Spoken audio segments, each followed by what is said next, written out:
وہ یہ تھا کہ جناب آپ لوگ ہمیں لیڈ کریں، پارلیمنٹ لیڈ کریں. انہوں نے بتایا کہ مجھے یہاں بڑی خوشی ہو رہی ہے کہ مجھے آپ لوگوں نے انوائٹ کیا. کچھ دن پہلے یہاں پہ 50 سالہ کانسٹیٹیوشن کی سیلیبریشن جو ہے وہ بھی کی گئی ہیں. سو ہی واز ویری اگر ریلیکس. جو وہاں سے کچھ میری کوئی ایم این اے سے بات ہوئی ہے، اور ایم این ایز نے وہ توقع کر رہے تھے کہ شاید یہ گفتگو جو ہے وہ کسی اور سائٹ پہ جائے گی. تلخی جیسے میں نے کہا ماضی میں ہوتی رہی ہیں، سو وہ تلخی والا نہیں تھا، لیکن تلخ سوال ان سے ضرور کیے گئے ہیں. اور پلس اس کے بعد ڈی جی ایم نے بریفنگ دیا، ڈی جی آئی سے ندیم انجم صاحب نے، انہوں نے ان کو بریفنگ دی. سو ٹوٹلی یہ اس پہ سیکورٹی ریلیٹڈ ایشوز پہ تھا. لیکن انہوں نے یہ ضرور کہا، جیسے میں نے کہا 3-4 میتھ انہوں نے توڑے. جیسے عمران خان صاحب کہتے تھے میں نیا پاکستان بنانا چاہتا ہوں، وہ کہتے ہیں نیا پرانا چھوڑیں. اچھا بعض لوگ کہتے تھے ہمیں وہ اگین عمران خان صاحب سے پہلے والا پاکستان آپ ہمیں واپس کر دیں، کیونکہ پاکستان عمران خان صاحب جو مطلب ان کے ناقدین کہتے تو خراب کر کے گئے، نئے بنانے کے چکر میں پرانا بھی خراب ہو گیا. انہوں نے نیا سلوگن دیا ہے، انہوں نے کہا نہیں جناب آپ اپنا نیا پرانا چھوڑیں، آپ صرف ہمارا پاکستان جو ہے نا اس پہ رکھیں. سو پلس انہوں نے جو میرا خیال ہے ایک یہ میسیج ہے کہ اس وقت آرمی کہاں کھڑی ہوئی. یہ جیسے میں نے کہا نا کہ وہ لائک اٹ اور ناٹ، آپ کہیں گے کہ ہم جمہوری لوگ ہیں اور اس طرح کی بات کر رہے ہیں، لیکن ان معاملات میں جب آج وہاں سپریم کورٹ میں چیف جسٹس صاحب نے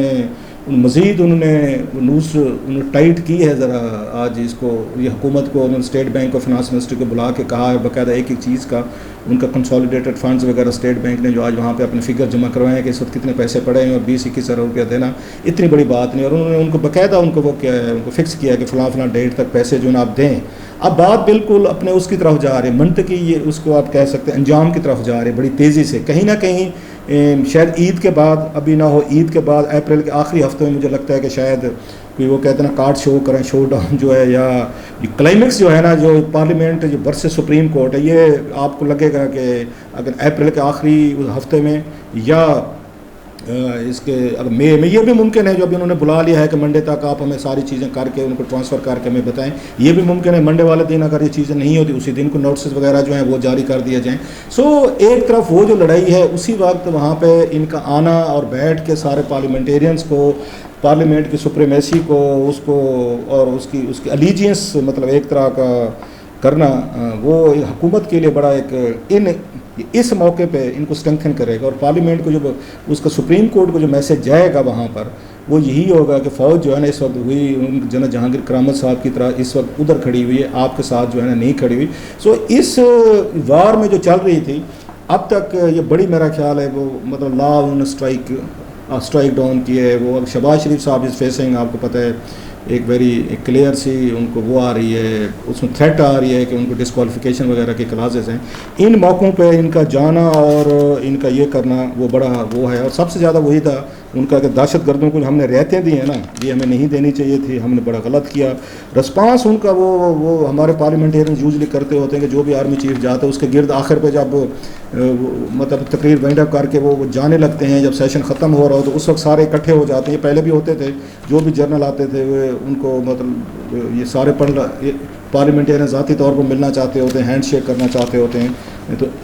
اب کی دفعہ بھی یہی ہوا ہے کہ جب جنرل عاصم منیر صاحب نے اپنی اسپیچ یا کوشچن آنسر سیشن انہوں نے ختم کیا ہے تو سارے جو ہے نا یہ بھاگ کے گئے ہیں، سب نے ہاتھ بھی ملائے. اور بعض ایک دو کہہ رہے تھے میں نے کہ ان کو تو نکلنے کا راستہ نہیں مل رہا تھا کہ کس سائڈ سے، تو اتنا انہوں نے وہاں پہ اس پہ آ کے انہوں نے